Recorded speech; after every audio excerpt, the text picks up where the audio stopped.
Assalamualaikum dan salam sejahtera. Kembali kita dalam Sains Komputer tingkatan 4, bab yang kedua, pengkalan data. Okey, hari ini kita akan masuk tajuk mereka bentuk pengkalan data hubungan. Okey, bagaimanakah satu pengkalan data yang sesuai direka bentuk untuk kegunaan sistem maklumat? Okey, beberapa pertimbangan dalam reka bentuk pengkalan data, antaranya ialah yang pertama, reka bentuk mestilah mengandungi data yang lengkap dan diperlukan sahaja. Okey, yang pertama. Yang kedua, reka bentuk hendaklah memudahkan penyimpanan, pencarian dan pengemaskinian. Dan yang ketiga, pertimbangan yang kita kena ambil semasa mereka bentuk pengkalan data, reka bentuk mestilah menggunakan model yang sesuai. Contohnya, model pengkalan data hubungan yang popular. Okey, ini adalah 3 pertimbangan dalam reka bentuk pengkalan data. Okey, seterusnya, reka bentuk jadual hubungan perlu memenuhi pertimbangan seperti yang disenaraikan di atas. Perkara-perkara ini dilakukan secara sistematik setelah mengenal pasti entiti, atribut, hubungan antara entiti dan kekardinalan melalui ERD, iaitu Entity Relationship Diagram. Okey, langkah-langkah yang seterusnya adalah menghasilkan set hubungan. Okey, kita akan hasilkan set hubungan. ERD bagi entiti murid diberikan seperti dalam rajah yang berikut. Okey, ini adalah contoh ERD. Okey, Entity Relationship Diagram. Okey, murid sebagai entitinya, kemudian dia ada ID murid sebagai atribut. Okey, ini sebagai ID murid sebagai atribut yang pertama, nama sebagai atribut yang kedua, kemudian jantina sebagai atribut yang ketiga dan tingkatan sebagai atribut yang keempat. Okey, untuk ID murid kita akan setkan dia sebagai kunci primer bagi entiti murid. Okey, di sini kunci primer akan disetkan di ID murid, atribut ID murid. Set hubungan adalah set atribut dalam jadual hubungan. Set hubungan disediakan semasa proses merancang dan mereka bentuk pengkalan data yang menggambarkan entiti-entiti yang hendak disimpan, atribut yang diperlukan dan hubungan antara entiti tersebut. Okey, set hubungan dihasilkan daripada entiti dan boleh dinyatakan dalam 2 format, iaitu format penyataan teks dan format perwakilan grafik. Format penyataan teks dan format perwakilan grafik.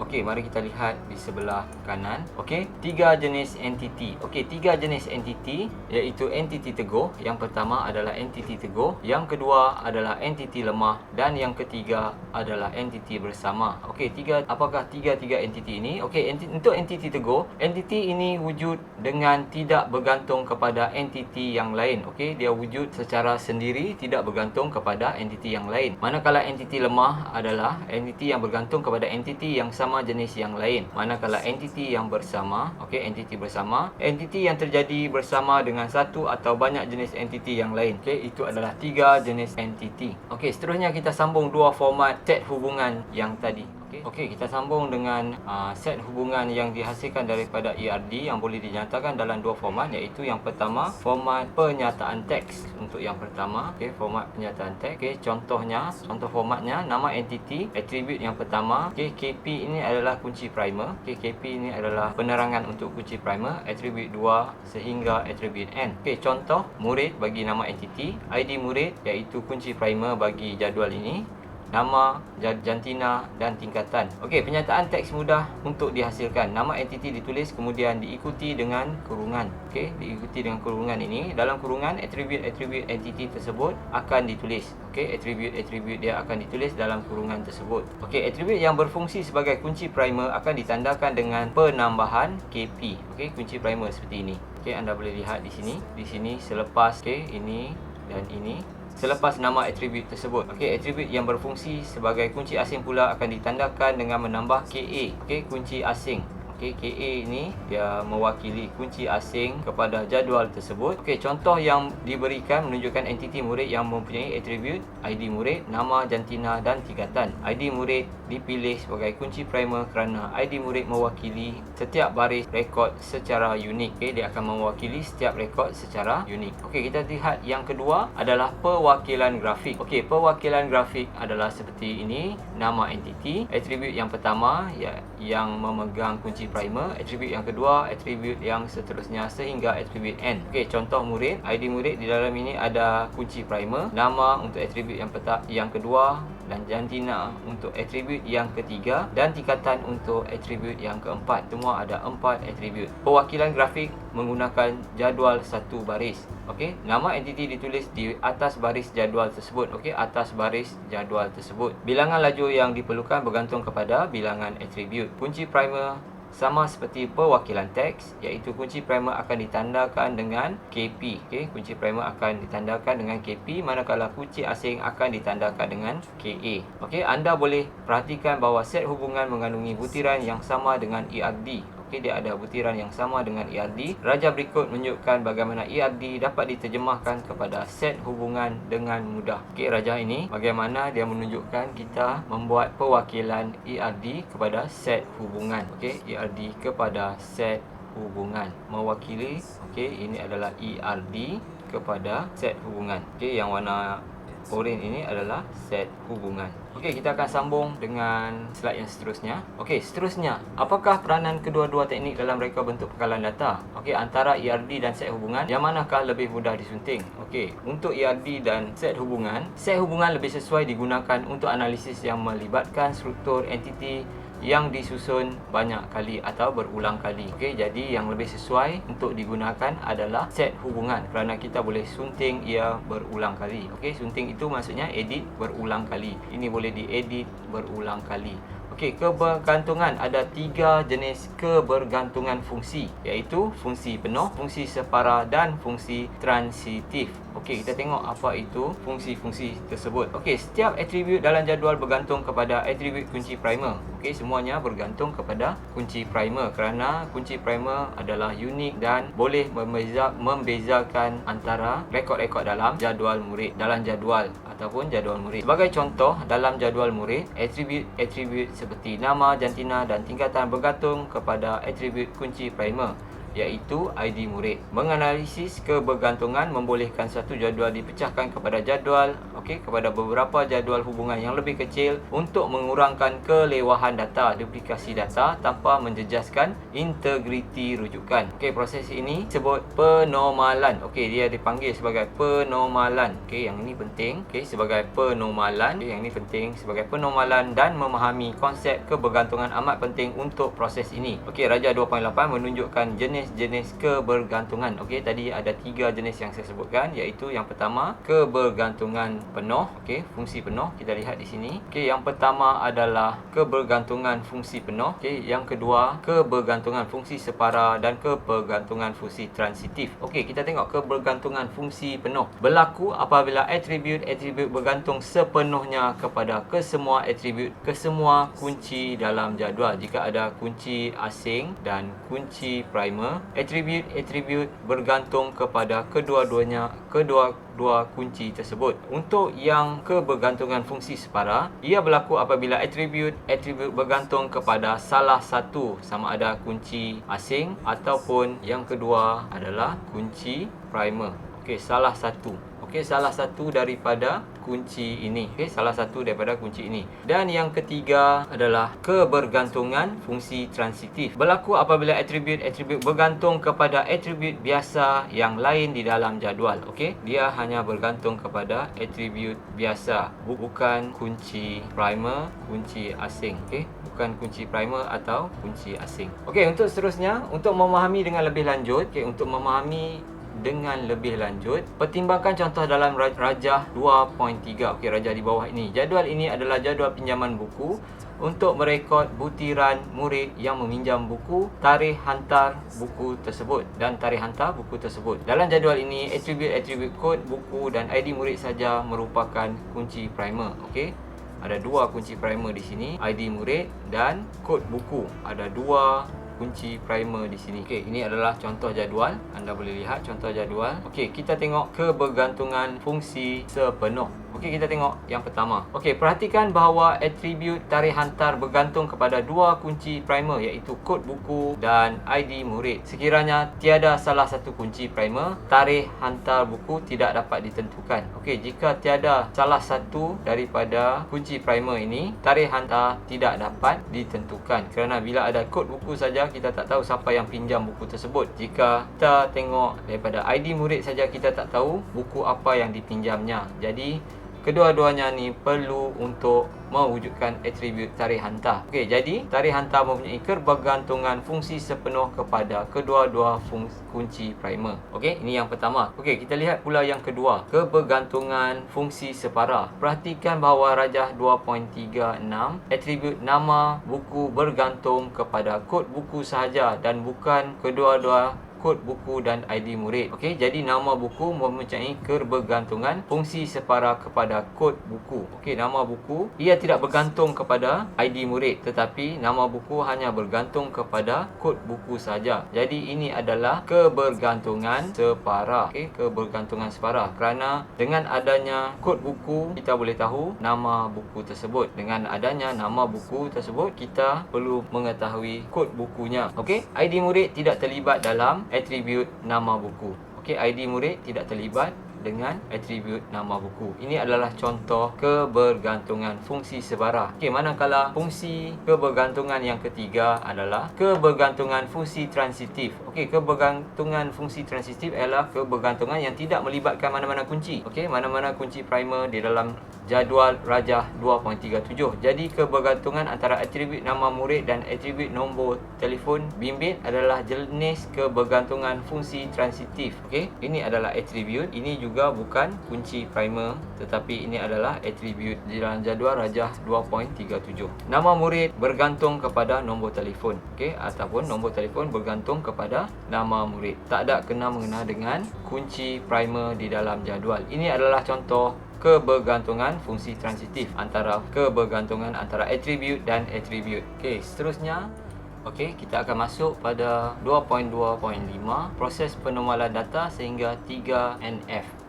Terhadap skema hubungan. Yang pertama kita tengok skema hubungan. Jadual baru biasanya berada dalam bentuk tidak ternormal ataupun 0NF ataupun 0NF. Jadual 0NF boleh berfungsi tetapi akan menyebabkan penyimpanan data lewah yang banyak. Ia melibatkan penyimpanan data lewah yang banyak dan boleh menjejaskan integriti data apabila kecuaian berlaku sewaktu kemas kini. Sebab tu kita update mungkin akan berlaku kecuaian yang boleh menjejaskan integriti data. Oleh itu jadual 0NF tidak sesuai dilaksanakan dalam sistem pengkalan data. Sebelum kita buat sistem pengkalan data, kita kena pastikan jadual kita berada dalam keadaan sekurang-kurangnya 2NF. Contoh jadual 0NF adalah seperti rajah 2.38. Seperti rajah di bawah ini. Banyak duplikasi nilai atribut seperti ID murid, nama murid dan nombor telefon bimbit untuk setiap pinjaman buku.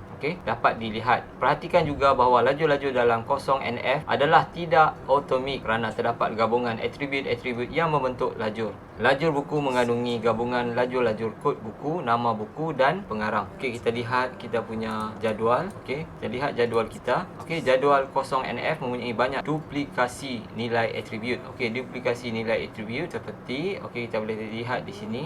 Manakah duplikasi data? Nama untuk Haris. Ini ada duplikasi data kerana dia meminjam 3 buah buku. Kemudian nama di sini juga duplikasi data. Di sini juga duplikasi data, di sini juga duplikasi data. Kita boleh lihat beberapa duplikasi data yang kita boleh lihat di sini. Seterusnya, oleh sebab terdapat banyak duplikasi data, kita akan membuat penormalan. Oleh sebab itu, di dalam teks, oleh sebab itu sebuah jadual yang baru perlu disemak terlebih dahulu sebelum dilaksanakan dalam sistem pengkalan data. Jadual entiti kita kena semak dahulu sebelum kita buat dalam pengkalan data. Semak sama ada jadual tersebut sudah ternormal atau tidak. Jika belum ternormal, ambil langkah-langkah yang sepatutnya untuk mengubah jadual tersebut kepada bentuk yang ternormal. Penormalan. Apakah penormalan? Penormalan ialah satu kaedah menganalisis jadual-jadual berdasarkan atribut kunci dan kebergantungan fungsi dengan tujuan mengurangkan duplikasi data dalam pengkalan data. Kebergantungan fungsi yang kita telah belajari tadi. Penormalan pada biasanya akan memecahkan jadual 0NF kepada 2 atau lebih jadual-jadual hubungan yang sudah ternormal. Kita tengok di sini rajah 2.39. Jadual ini adalah jadual yang belum lagi dinormalkan. Okey, jadual asal kita buku pinjaman. Di sini adalah jadual asal kita yang ada entiti buku dan entiti murid. Okey, bila kita akan buat penormalan, okey, kita akan pecahkan jadual tadi, jadual pinjaman buku kepada jadual pinjaman. Yang pertama, jadual yang kita ada adalah jadual pinjaman. Okey, jadual kedua adalah jadual buku.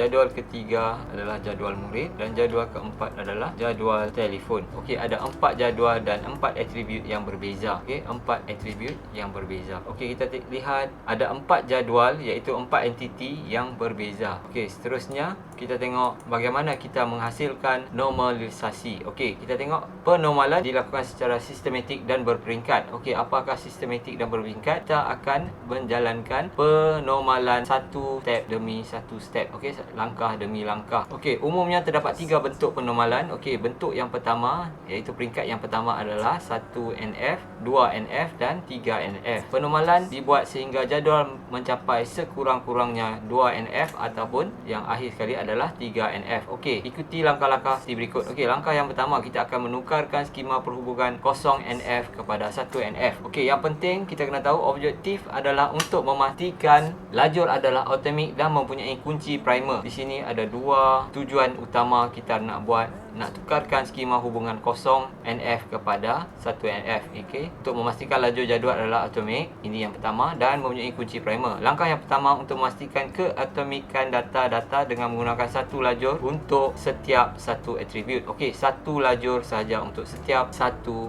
atribut. Okey, ini adalah bentuk penormalan yang pertama. Okey, kunci primer adalah kod buku. Sini adalah kunci primer, nama buku, pengarang, ID murid, nama murid, nombor telefon, tarikh pinjaman dan tarikh hantar. Okey, ini adalah jadual yang pertama. Okey, ini adalah jadual yang pertama. Okey, berdasarkan jadual 1NF, hasilkan skema hubungan. Okey, skema hubungan menunjukkan struktur jadual dalam pengkalan data. Gunakan nama jadual iaitu nama entiti dalam huruf besar diikuti dengan senarai atribut dalam kurungan. Sinteks skema hubungan adalah seperti berikut. Okey, nama entiti, okey, huruf besar semua. Kemudian dalam kurungan atribut kunci primer adalah yang pertama, kemudian kunci asing atribut yang kedua dan seterusnya. Okey, dalam skema hubungan 1NF yang mengandungi semua atribut dalam jadual asal, kenal pasti kunci primer dengan mengkaji hubungan kebergantungan fungsi sepenuh antara atribut-atribut dalam skema ataupun jadual. Tandakan atribut yang menjadi kunci primer dengan akhiran KP, kunci primer. Okey, kita lihat contoh yang di bawah. Okey, contohnya seperti ini. Okey, jadual yang baru iaitu entiti buku pinjaman. Okey, kod buku ini adalah atribut yang memegang kunci primer. Okey, atribut yang memegang kunci primer. Okey, ini juga atribut yang memegang kunci primer. Okey, nama murid. Okey, seperti yang pertama, atribut yang pertama, kod buku, nama buku, pengarang, ID murid, nama murid, nombor telefon, bimbit, tarikh pinjam dan tarikh hantar. Okey, penormalan dilakukan secara sistematik dan peringkat seperti yang dicakap di atas. Umumnya terdapat 3 bentuk iaitu penormalan yang pertama adalah 1NF, 2NF dan 3NF. Okey, kemudian kita akan tukarkan skema dalam bentuk daripada 1NF kepada bentuk 2NF. Okey, objektif penukaran 1NF kepada 2NF adalah untuk yang pertama menghapuskan kebergantungan fungsi separa. Okey, jadual 1NF mempunyai kebergantungan fungsi separa. Jadi kita nak buang semua fungsi separa yang ada dalam jadual. Oleh itu, kita kena kenal pasti kumpulan-kumpulan data yang berulang, okey, dan pecahkan kepada jadual-jadual yang berasingan yang dipanggil jadual hubungan. Okey, skema 1NF untuk dengan mencari kebergantungan antara atribut bukan kunci dengan atribut kunci primer. Kebergantungan fungsi separa berlaku apabila atribut biasa bergantung kepada salah satu atribut kunci primer sahaja. Salah satu daripada atribut kunci primer saja. Kenal pasti kumpulan atribut tersebut dan asingkan sebagai skema hubungan yang baru. Okey, kita tengok contoh kita. Kita akan mulakan dengan menganalisis jadual pinjaman. Okey, jadual buku pinjaman 1NF. Okey, dalam skema asal terdapat daripada data-data dalam jadual bahawa atribut-atribut yang mempunyai kumpulan data berulang ialah ID murid, okey, nama murid dan nombor telefon bimbit. Gunakan kurungan untuk menandakan kumpulan yang berulang. Okey, kita gunakan kurungan untuk menandakan kumpulan yang berulang. Okey. Okey, di sini kita boleh lihat, okey, kurungan ini maksudnya benda yang berulang, benda yang berulang, benda yang berulang, benda yang berulang. Okey, kita akan tandakan benda yang berulang. Asingkan atribut-atribut bagi kumpulan data yang berulang dan berikan nama entiti murid. Okey, kita tengok yang pertama. Okey, yang pertama ni, okey, buku pinjaman. Okey, kod buku tadi adalah kunci primer di sini. Nama buku pengarang. Okey, dan yang ini adalah yang berulang. Okey, apa yang berulang? Kita keluarkan ID murid, nama murid, nombor telefon bimbit. Keluarkannya menjadi atribut dan jadual yang baru, iaitu jadual murid. Okey, kita kena tukarkan nama buku pinjaman kepada pinjaman. Bagi entiti murid, ID murid dijadikan sebagai kunci primer kerana ID murid membantu mengenal nilai-nilai atribut lain secara unik. Tambahan akhir kepada KP untuk ID murid untuk kunci primer. Atribut ID murid yang sama dikekalkan dalam jadual pinjaman tetapi dijadikan sebagai atribut kunci asing yang diakhiri dengan KA. Okey, kita akhiri kunci asing kita dengan KA. Okey, mari kita lihat. Okey, ini adalah jadual untuk jadual pinjaman. Ini adalah kunci primer. Nama buku pengarang masih lagi dalam pinjaman. ID murid masih lagi dalam pinjaman. Di sini kita tambah untuk KP untuk kunci primer, kemudian KA untuk kunci asing. Mengapa kunci asing? Kerana dia adalah kunci primer di dalam jadual yang lain atau entiti yang lain. Okey, jadi kita tambah di sini di entiti murid KP di sini. Kemudian apa yang ada di dalam ID murid tadi yang kita telah asingkan seperti nama murid, nombor telefon akan diletakkan di jadual murid atau entiti murid ini. Semak jadual pinjaman. Pastikan atribut kod buku dan ID murid kekal sebagai kunci primer. Kekalkan akhiran KP bagi kedua-dua atribut tersebut. Okey, kod buku dan ID murid tadi kekalkan kunci primer ini. Okey, pastikan jadual murid mempunyai ID murid sebagai kunci primer. Okey, di sini kita telah jadikan ID murid sebagai kunci primer bagi jadual murid. Pastikan jadual dihubungkan melalui pasangan atribut kunci primer dan kunci asing yang betul, iaitu ID murid KA dalam jadual pinjaman kepada ID murid KP dalam jadual murid. Okey, kita lihat di sini KA akan menghubungkan dua ini. Okey, ID murid dan ID murid. Okey, kita lihat seterusnya. Okey, seterusnya kedua-dua jadual pinjaman dan jadual murid dihasilkan masih berada di dalam 1NF selagi mengenangi kebergantungan fungsi separa. Okey, marilah kita menganalisis kedua-dua jadual tersebut untuk sebarang kemungkinan wujudnya saki-baki kebergantungan separa. Adakah jadual 1NF mempunyai kebergantungan separa? Okey, kebergantungan separa kita tengok di sini. Okey, nama buku pengarang masih mempunyai kebergantungan separa kepada kod buku.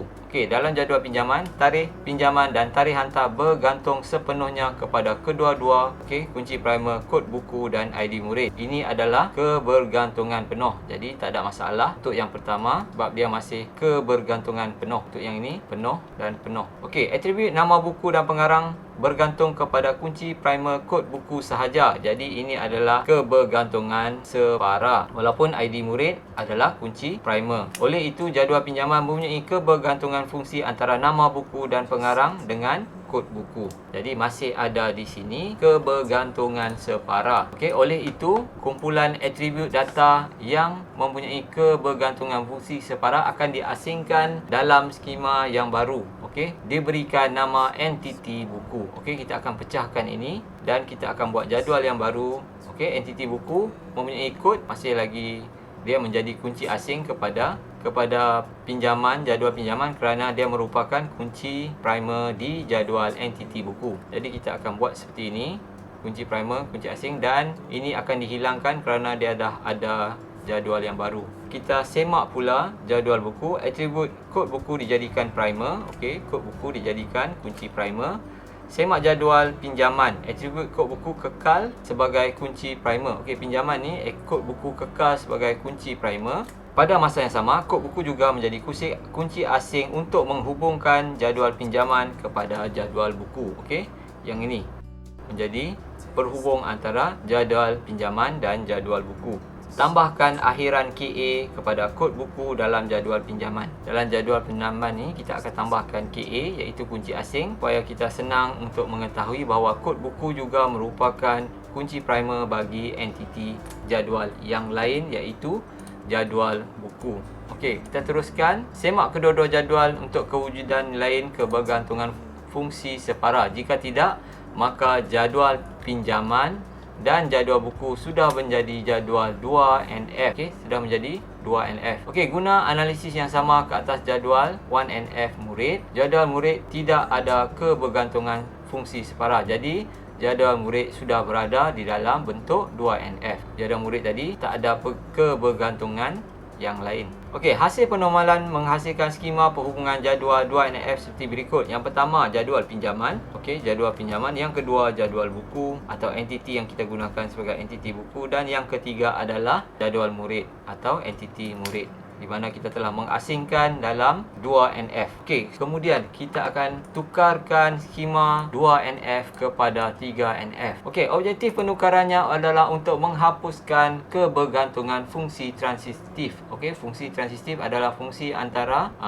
atribut dan atribut. Okey, pada kebiasaannya penormalan sehingga tahap 2NF sudah memadai. Penormalan ke tahap 3NF cuma perlu dalam situasi di mana terdapat kebergantungan fungsi transitif di antara hubungan atribut dalam setengah jadual. Kebergantungan ini tersembunyi kerana wujud di antara atribut-atribut biasa, iaitu tidak melibatkan kunci primer.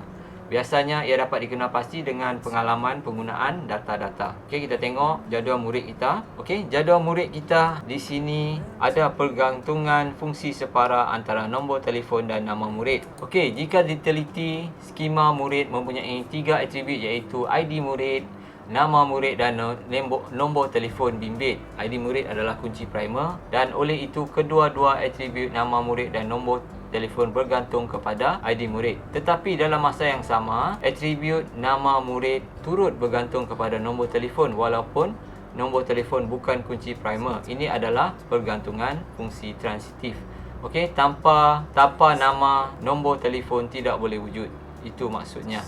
Okey, kebergantungan. Nombor telefon akan bergantung kepada nama murid. Okey, tanpa nama murid, nombor telefon tidak boleh berdiri dengan sendirinya. Itu maksudnya. Okey, oleh itu kita kena asingkan fungsi transisi tersebut dengan menghasilkan satu skema baru, iaitu telefon. Okey, skema hubungan telefon mengandungi atribut nama murid dan nombor telefon. Jadikan nama murid sebagai kunci primer. Okey, nama murid sebagai kunci primer. Dalam skema murid, atribut nombor telefon akan dijadikan kunci asing. Okey, nombor telefon akan dijadikan kunci asing. Okey, di sini kita akan buat satu jadual baru, telefon, nombor telefon bimbit sebagai KP kita ataupun kunci primer, nombor telefon bimbit di ID murid sebagai KA dan nama murid sebagai atribut yang kedua. Okey, bagaimana pula dengan jadual 2NF untuk 2NF untuk jadual yang lain seperti pinjaman dan buku? Oleh sebab analisis ke atas kedua-dua skema pinjaman, jadual pinjaman dan buku tidak menghasilkan kebergantungan baru, maka jadual tersebut tidak mempunyai bentuk 3NF. Okey, sebagai kesimpulannya, bentuk-bentuk normal form di peringkat penukaran suatu skema hubungan tidak ternormal kepada skema hubungan yang memenuhi kriteria bentuk normal. Kriteria bentuk normal dirumuskan seperti berikut. Okey, yang pertama, ini yang penting. Yang pertama,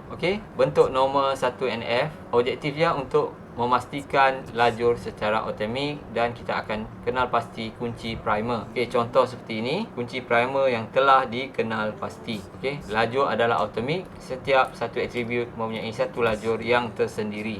Okey, kita lihat pula yang kedua, 2NF. Objektif dia, jadual tidak kebergantungan fungsi separa. Kita akan membuang semua fungsi separa, fungsi yang bergantung kepada satu kunci primer. Atribut yang bergantung kepada satu kunci primer kita akan buangkan. Semua jadual hubungan mempunyai kebergantungan fungsi sepenuh sahaja. Kita nak satu fungsi penuh sahaja. Setiap satu jadual hubungan mempunyai atribut kunci primer. Mesti ada satu kunci primer. Isu namun begitu terdapat kebergantungan fungsi transitif yang kita akan settlekan pada 3NF. Contohnya pinjaman, KP, KA kerana kod buku ada di jadual yang lain. Di jadual buku, nampak di sini jadual buku dia menjadi kunci primer kepada jadual buku. ID murid, jadual pinjaman menjadi kunci primer, tetapi di jadual murid dia menjadi kunci primer, jadi dia juga kunci asing. Okey, sekarang kita masuk ke 3NF. Okey, 3NF. Okey, objektif dia adalah untuk menghapuskan kebergantungan fungsi transitif dalam jadual jika ada. Okey, jika ada. Isu tiada isu, akhirnya semua jadual tidak mempunyai hubung kebergantungan fungsi separa ataupun transitif. Kita nak semua ada fungsi penuh sahaja. Okey, jadi di 3NF kita akan ada pinjaman, buku, murid dan telefon untuk penormalan akhir kita. Okey, ciri-ciri bentuk penormalan perlu diingat secara teliti kerana ia boleh membantu analisis jenis bentuk normal jadual dan menukarkan bentuk normal tersebut kepada peringkat yang lebih tinggi iaitu 2NF dan kadangkala 3NF. Okey, kita akan berhenti setakat ini sahaja. Kita akan berhenti dahulu setakat ini. Kita akan berjumpa lagi dalam video yang seterusnya, bahagian yang kelima, pengkalan data. Okey, jika video ini bermanfaat, sila share, like dan subscribe kepada channel ini untuk mendapatkan video-video yang seterusnya. Okey, sekian, terima kasih. Sampai berjumpa lagi.